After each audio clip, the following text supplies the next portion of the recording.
Table of 13, तो हम 9 खाने बना लेंगे। तो नीचे से लिखने शुरू होंगे। पहले खाने में 1, दूसरे में 2, तीसरे में 3, फिर हम नीचे वाले खाने में लिखेंगे 4, फिर ऊपर वाले में 5, फिर उससे ऊपर वाले में 6,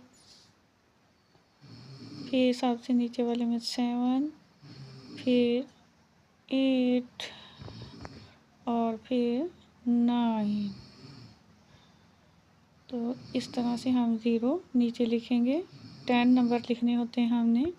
उसके बाद हम 1 से स्टार्ट होंगे। 1, 2, 3, फिर हम लिखेंगे 5, फिर हम लिखेंगे 6, फिर हम लिखेंगे 7, फिर हम 2 नंबर बढ़ा के लिखेंगे 9, फिर हम लिखेंगे 11, 10, फिर हम लिखेंगे 11, फिर हम 2 नंबर बढ़ाएंगे और लिखेंगे 13। तो हमारा 13 का टेबल कंप्लीट हो